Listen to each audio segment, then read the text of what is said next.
भाई भाई का बंटवारा। आज हम आपको ऐसी कहानी से रूबरू करा रहे हैं जिसे पढ़कर आप चकित रह जाएंगे।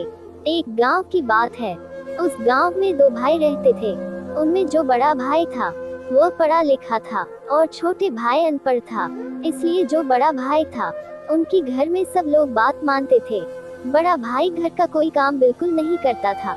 छोटा भाई घर का सारा काम देखता था, साथ साथ खेतों का पूरा काम भी करता था। इतना काम करने के उपरांत भी अपने बड़े भाई की फटकार सुनता था।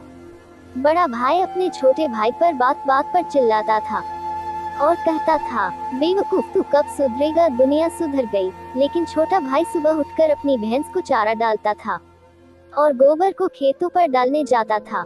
यानी घर का सारा काम काज करने की जिम्मेदारी इसी के पास थी। फिर भी घर में इसकी कोई इज्जत नहीं थी।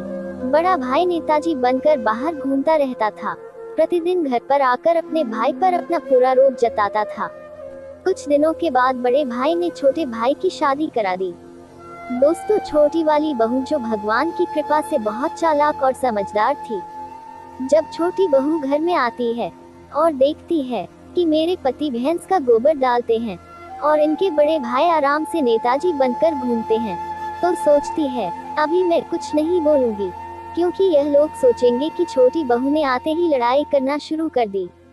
जब कुछ दिन बीत जाते हैं तो छोटी बहू ने अपने पति को अपने पास बुलाया और कहा कि अब हम ऐसे नहीं रहेंगे, क्योंकि तुम दिन भर काम करते रहते हो और तुम्हारे बड़े भाई आनंद से घूमते रहते हैं।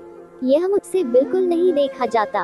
अब तुम अपने भाई से जाकर बोलो कि हमारा बंटवारा कर दे, हम अलग रहेंगे। तो वह बोला, नहीं, घर में मेरे भाई की चलती है, मैं उनसे नहीं कह सकता। दोस्तों, छोटा भाई सीधा और ज्यादा होशियार नहीं था। जब उसकी पत्नी ने बार बार कहा कि तुम अपने भाई से जाकर कहो, तो वह अपने बड़े भाई के पास चला जाता है और कहता है कि भैया हमारा बंटवारा कर दो, हम तुमसे अलग रहेंगे। हमारी पत्नी ने हमसे आज ऐसा कहा है। तो भाई बोले, वाह भाई वाह, इतनी जल्दी अपनी पत्नी की बात को मानने लगा। अरे बेवकूफ, यह औरत तो घर में फूट डालने वाली होती है। उसने कहा, कुछ भी सही, हमें अलग रहना है आपसे, हमें अलग कर दो। तब बड़े भाई ने कहा, चलो ठीक है। अब बड़ा भाई बात करने लगा और बोला, जो 12 बीघा ईंट खड़ी है उसके ऊपर का हिस्सा मेरा है और नीचे का तेरा है, और 16 बीघा गेहूं खड़े हैं उसमें ऊपर का हिस्सा मेरा है और नीचे का तेरा है, और जो घर पर भैंस है उसमें पीछे की तरफ मेरी है और आगे की तरफ तुम्हारी है, और जो घर पर बिस्तर करने वाले कपड़े हैं वह दिन में तुम रखना, रात में मैं रखूंगा। छोटा भाई बहुत सीधा था, वह इस बात पर सहमत हो गया और बात मान ली। फिर वह तुरंत अपनी पत्नी के पास खुश होकर जा पहुंचा और बोला, अब तो सब कुछ भाई ने बंटवारा कर दिया है।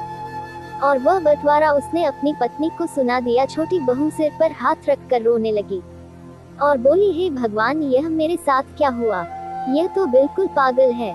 तब उसने अपने पति को समझाया और कहने लगी, अपने भाई के पास दोबारा जाओ और कहो यह बंटवारा हमें मंजूर नहीं है, इसको दोबारा करो। तो उसने कहा, नहीं, मैं ऐसा नहीं कर सकता। मेरा भाई जो कुछ भी करता है एक ही बार करता है, वह हम सब लोगों को माननी पड़ता है। तो उसकी पत्नी ने थोड़ी देर सोचा और बोली, चलो ठीक है, मत जाओ, लेकिन जो मैं कह रही हूँ उसे ठीक से सुनो। जो 12 बीघा ईंट खड़ी है उसे अभी से काटना शुरू कर दो। तो उसका पति बोला, पागल हो गई हो, अभी तो ईंट पकी भी नहीं है। तो उसकी पत्नी बोली, हमें क्या मतलब, हमारा तो ऊपर का हिस्सा है, हम तो ऊपर का काट ले रहे हैं। तो फिर उसके पति के कुछ समझ में आया, फिर उसने कहा, ठीक है। फिर पत्नी बोली, जो मैं कह रही हूँ उसे कान खोलकर सुन लो, और बोली, गेहूं अभी नीचे से कच्चे ही काटना शुरू कर दो, और जब तुम्हारे भाई की पत्नी भैंस के दूध निकालने के लिए आए तो भैंस के मुंह की तरफ भैंस के डंडा मारना शुरू कर दो, और जो कपड़े रात में इस्तेमाल करने वाले हैं उनको शाम के टाइम पानी में भिगोकर डाल दो। यह बात सुनकर छोटे भाई की आंखें खुल गई और बोला, तुम बिल्कुल सही कह रही हो, ऐसा ही करूंगा। जब छोटे भाई ने ऐसा ही किया और गेहूं कच्चे ही काटने लगा, तो बड़ा भाई खेत पर पहुंच गया और बोला कि पागल हो गया है तू, अभी तो यह कच्चे हैं। तो छोटे भाई ने कहा, तुम्हें क्या मतलब, हम तो अपने गेहूं काट रहे हैं, हमारा तो नीचे का हिस्सा है, हम तो नीचे ही गेहूं काट रहे हैं। फिर वह माथे पर हाथ रख कर चला गया। शाम का समय हुआ, पूरा बिस्तर छोटे भाई ने पानी में भीगा कर रख दिया। तब बड़ा भाई बोला, तू क्या कर रहा है? छोटे भाई ने कहा, मैं तो कुछ नहीं कर रहा हूँ, मैं तो वही कर रहा हूँ जो मेरे हिस्से में है। तब लज्जित होकर बड़े भाई ने दोबारा हिस्सा बांट सही तरीका से किया। निष्कर्ष दोस्तों, इस कहानी से हमें यह सीखने को मिलता है, कभी भी अपने भाई के प्रति चालाकी नहीं चलनी चाहिए। ये कहानी आपको कैसी लगी हमें कमेंट करके बताएं। अगर चैनल पर पहली बार आए हैं तो एक लाइक और चैनल को सब्सक्राइब करें। धन्यवाद।